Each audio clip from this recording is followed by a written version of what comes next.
আসসালামু আলাইকুম। আগামীকাল ঈদুল আজহা, আর এই উপলক্ষে যেহেতু কালকে গরু নিয়ে ব্যস্ত থাকবো, তাই আজকে আমার দেবরের জন্য রান্না করছে একটা ফার্মের মুরগি দিয়ে, মুরগি গোশত হবে। তারা সে গরুর মাংস খায় না, কিন্তু গরু কিন্তু খুবই পছন্দ করে। গরু ওর অনেক পছন্দের, প্লাস আমার ছেলেদের গরু অনেক পছন্দের। গরু আসার পর থেকেই ওরা অনেক ছোটাছুটি, উপর নিচ দৌড়াদৌড়ি, খুব মানে সবাই এটা ছেলে মানুষ মনে হয় অনেক করে আনন্দ থাকে। আর আমি যদিও গরু দেখতে একবার গিয়েছি, আর যাওয়া হয়নি এখন পর্যন্ত। আর যেহেতু আগামীকাল ঈদ, আস্তে আস্তে আমরা বেশি ব্যস্ত। এখানে আম্মু ফিরনি রান্না করছে, এটা ঠিক দিবে, এটাতে মিক্স হবে। এটা ঠান্ডা হওয়ার অপেক্ষা হয়েছে, যেন আমি ইউজ করছি আগামীকালকের জন্য। আর এই যে এখানে আমাদের চালের রুটি বানাবে, চাল ভিজিয়ে ধুয়ে চাটনিতে রেখেছে। আর তারপরে এখানে দুপুরে যেহেতু আজকে আমরা খাবো, দুপুরে ভাত রান্না হচ্ছে, এটা খালা বসিয়ে দিয়েছি, দেখতে গেছে। আর এর মাঝখানে আবার হ্যাঁ লিচু খেয়েছে আমার ছেলে, এটা লিচু দেখানোর জন্য। আর আমরা কাল ঈদের রান্নাটা সবসময় ঈদের আগে কিছুটা করে রাখি, আর ঈদের দিন একটু বেশি দেখাই। তো অন্য সব কাজে বেশি থাকে। আর এখানে কাঠবাদাম আর পেস্তা বাদাম ভিজানো হয়েছে গরম পানিতে, এগুলো কেটে চিমনিতে দেওয়া হবে। এখানে বাদাম ভিজিয়ে রেখেছি রোস্টের জন্য। আর এটা গাছের কাঁঠাল, আম্মু যখন গতকালকে বাড়ি থেকে এনেছিল, আজকে শেষ এতটুকু ভেঙে রেখেছি। খালা আর আম্মু খেতে পছন্দ করে, ওদের জন্য। আর এখানে খেজুর ভিজিয়ে রেখেছি এটা দেওয়ার জন্য। আর এটা আমার পেঁয়াজের বেরেস্তা হবে, যেহেতু বেরেস্তা লাগে। আর এখানে কিছুটা চাল আছে, এটা পিঠার চাল।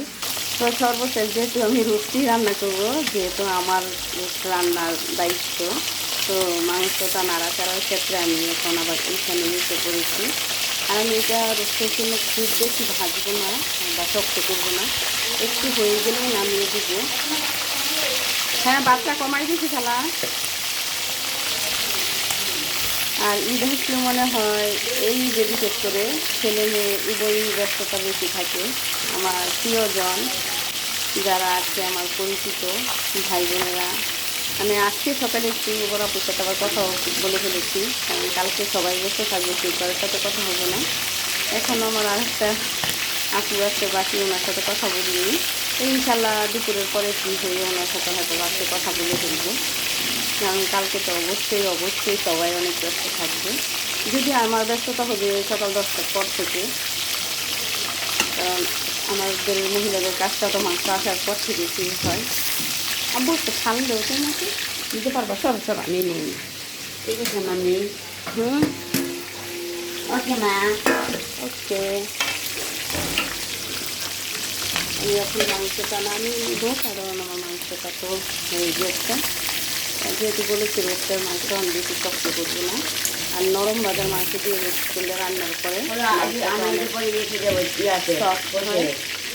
ওইটা যখন আমরা যাবো খেতে তখন বলবো, এখন আমি বলে ফেলবো, সবাই জেনে ফেলবে না, বলো না। আচ্ছা, আমরা ঈদের পরে গেট টুগেদার একটা পার্টি রেখেছি, আমরা রেস্টুরেন্টে খুব বড় সড়ো একটা পার্টি দিব। এটা আগেভাগেই বলার জন্য আমার ছেলেটাও বলে ফেলছে, যেহেতু এটাতে আমরা আমাদের ফ্যামিলির সবাই থাকবো। তো সবাই ঈদ আনন্দে কাটুক, এই প্রত্যাশায় এখানে সবাইকে অগ্রিম ঈদ শুভেচ্ছা, ঈদ মোবারক, আল্লাহ হাফিজ।